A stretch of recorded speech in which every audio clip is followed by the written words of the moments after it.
برادران اسلام، آج ہم جو روایت پیش کریں گے، سب سے پہلے وہ روایت پیش کریں گے الترغیب و ترغیب کی ہے، اور اسی روایت کو امام حاکم نے روایت کیا ہے، اور وہ روایت یہ حضرت کعب بن عجرہ رضی اللہ تعالی عنہ، وہ یہ کہتے ہیں پیغمبر اسلام صلی اللہ تعالی علیہ وسلم نے ارشاد فرمایا، اے میرے صحابیوں ذرا میرے ممبر کے قریب آ جاؤ۔ یہ ممبر ہے، حضور فرماتے ہیں صحابہ کرام کا جمع غفیر سامنے موجود تھا، سرکار یہاں موجود تھی۔ حضور نے فرمایا، اے میرے صحابیوں ذرا میرے ممبر کے قریب آ جاؤ۔ صحابہ کرام رضوان اللہ تعالی علیہم اجمعین تمام لوگ اکجا ہو کر ممبر کے قریب آ گئے۔ ممبر کے قریب آئے، اللہ اکبر، تو آقا کریم صلی اللہ تعالی علیہ وسلم نے اپنا پہلا قدم سیڑھی پر رکھا، اور جب پہلا قدم سیڑھی پر رکھا ہے تو حضور نے کہا آمین۔ حضور فرماتے ہیں آمین۔ اور جب دوسرا قدم دوسری سیڑھی پر رکھا ہے، سرکار علیہ السلام نے کہا آمین۔ جب حضور علیہ السلام نے اپنا تیسرا قدم جب بڑھایا ہے سیڑھی پر، پھر میرے اور آپ کے آقا کریم صلی اللہ علیہ وسلم نے فرمایا آمین۔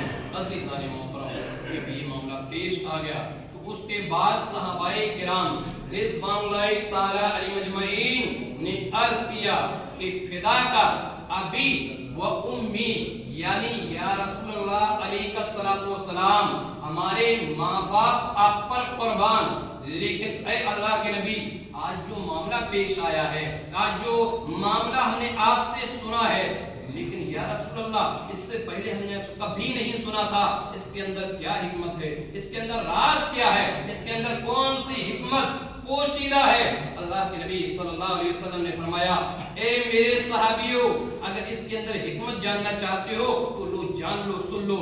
ابھی میرے پاس جبریل امین آئے، اور جبریل امین یہیں کھڑے تھے، اور جبریل کہہ رہے تھے، کیا کہہ رہے تھے؟ جبریل کہہ رہے تھے وہ شخص ہلاک ہو جائے، وہ شخص ہلاک ہو جائے، وہ شخص ہلاک ہو جائے، یعنی وہ تباہ اور برباد ہو جائے کہ جس نے رمضان المبارک جیسا مہینہ پایا ہو، جس نے رمضان جیسا عظمت والا مہینہ پایا ہو، جس نے رمضان جیسا خیر و برکت والا مہینہ پایا ہو، اور جس نے رمضان پایا ہو اس نے اپنے اللہ سے اپنی مغفرت نہ کروا سکی ہو، جس نے رمضان میں اپنے رب سے اپنی بخشش نہ کروا سکی ہو، جبریل یہ کہہ رہے تھے، اس وقت میں نے کہا تھا آمین۔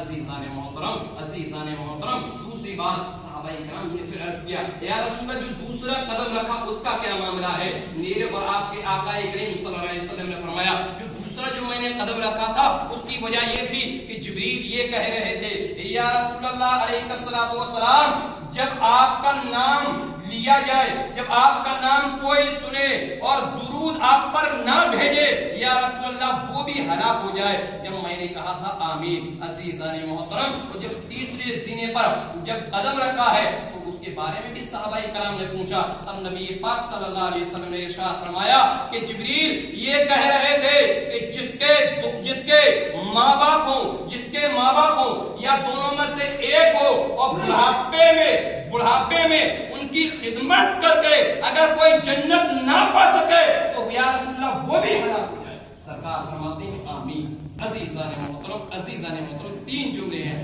اب تین جملے کی حکمت دیکھیں، تینوں جملوں کے اندر راز دیکھیں۔ سرکار نے فرما دیا وہ بھی ہلاک ہو جائے جس نے رمضان پایا اپنی بخشش نہ کروا سکی، دوسرا یہ کہ جس نے میرا نام سنا مجھ پر درود نہ بھیجا، تیسرا وہ شخص جس نے اپنے ماں باپ دونوں کو پایا ہو یا دونوں میں سے کسی ایک کو پایا ہو اور ان کی خدمت کر کے جنت حاصل نہ کر سکا۔ عزیزان محترم، جیسا کہ میں نے آپ کو اپنے بیان میں بتایا تھا کہ جو رمضان المبارک ہے یہ وہ مہینہ ہے جس کے تعلق سے اللہ خود فرماتا ہے، میرے بندو تم مجھ سے اس مہینے میں مانگ لو، میرے بندو تم مجھ سے اس مہینے میں مانگ لو، میں تمہیں عطا کروں گا، اگر بخشش چاہیے بخشش لے لو، میں تمہیں بخش دوں گا، مغفرت کروانا چاہتے ہو میں تمہاری مغفرت عطا کر دوں گا، اپنے گناہوں سے توبہ کرنا چاہتے ہو میں تمہاری توبہ قبول فرما لوں گا۔ عزیزان محترم، یہ وہ رمضان کا مہینہ ہے، یہ رحمت کا بھی مہینہ ہے، یہ بخشش کا بھی مہینہ ہے، اور یہ جہنم سے آزادی شادی کا بھی مہینہ ہے. عزیزان محترم اس رمضان کی بڑی فضیلت ہے. قرآن مقدس کے اندر اللہ ارشاد فرماتا ہے یا ایھا الذین آمنوا کتب علیکم الصیام کما کتب علی الذین من قبلکم لعلکم تتقون. اے میرے بندو، اے امت محمدیہ، تم سن لو، تمہارے اوپر روزے فرض کیے گئے ہیں، تمہارے اوپر میں نے روزے فرض کیے گئے ہیں. رب ارشاد فرماتا ہے اے امت محمدیہ، کہیں تم یہ مت سوچ لینا رب نے ہمارے اوپر زیادتی کی ہے، کہیں تم یہ مت سوچ لینا کہ اللہ نے ہمارے اوپر ظلم کیا ہے. اللہ اکبر. اسی لیے رب نے ارشاد فرما دیا اے امت محمدیہ، صرف تمہارے اوپر نہیں بلکہ تم سے پہلے والے جو لوگ تھے ان کے اوپر بھی ہم نے رمضان فرض کیے تھے. اور اس لیے رمضان فرض کیے، اس لیے نہیں کہ تم مشقت میں پڑ جاؤ، اس لیے نہیں فرض کیے کہ تم مصیبت میں پڑ جاؤ، اس لیے نہیں فرض کیے تھے کہ تم مصیبت سے دوچار ہو جاؤ، بلکہ ہم نے اس لیے فرض کیے گئے ہیں تاکہ ہم تمہیں بخش سکیں، تاکہ ہم تمہاری مغفرت کر سکیں. کیونکہ بھوکے اور پیاسے ہونے کی حالت میں جب تم اپنے رب کا ذکر کرو گے، جب تم ہم سے مانگو گے، یقیناً ہماری رحمت کے دروازے بڑے بلند ہیں، ہم تمہیں عطا کرتے ہوئے جائیں گے. عزیزان محترم، اور دوسرا ہے درود پاک کا کہ جب حضور کا نام سنو درود پاک بھیجو. آج آقا کریم صلی اللہ علیہ وسلم کا نام سنتے مثال کے طور پر اذان میں جب کہتا ہے مؤذن اشہد ان محمد رسول اللہ، اور جب ہم اذان سنتے تو باتوں میں بھی مشغول ہو جاتے ہیں، یعنی اس کا جواب تک ہم نہیں دیتے. عزیزان محترم، قرآن نے کہا تھا ان اللہ و ملائکتہ یصلون علی النبی یا ایھا الذین آمنوا صلوا علیہ وسلموا تسلیما. اللہ ارشاد فرماتا ہے کہ بے شک رب اور اس کے فرشتے مصطفیٰ کریم صلی اللہ علیہ وسلم پر درود و سلام بھیجتے ہیں. یہ بھیجتے ہیں تو اے ایمان والو تم بھی اپنے نبی پر درود و سلام بھیجو. عزیزان محترم، وہ نبی کتنا مقدس ہوگا، وہ نبی کتنا عظمت والا ہوگا. اے جس نبی پر رب درود بھیج رہا ہے اس نبی کا عالم کیا ہوگا. جس نبی پر جبریل درود بھیج رہا ہو، جس نبی پر اسرافیل درود بھیج رہا ہو، جس نبی پر عزرائیل درود بھیج رہا ہو، جس نبی پر میکائیل درود بھیج رہا ہو، اس نبی کی عظمتیں کیا ہوں گی. رب نے ارشاد فرمایا، اسی لیے رب ارشاد فرماتا ہے یا ایھا الذین آمنوا، یعنی اے ایمان والو صلو علیہ وسلموا تسلیما، تم بھی خود کو درود و سلام بھیجو. کیونکہ جب تم ایک مرتبہ اگر مصطفیٰ پر درود بھیجتے ہو تو تمہارے 10 درجے بلند کرتا ہوں اور 10 گناہ تمہارے میں مٹا بھی دیتا ہوں.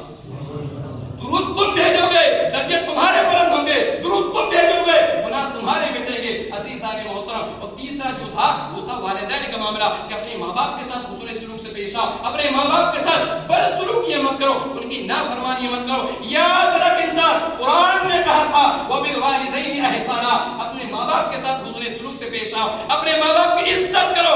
آج اگر تاریخ بتائے گی، اتہاس بتائے گا، یہ اسلام کا اصول نہیں، کتابوں کا بھی اصول ہے اور دنیا کا بھی اصول ہے کہ تم جیسا کرو گے ویسا ہی تمہارے ساتھ بھی ہوگا.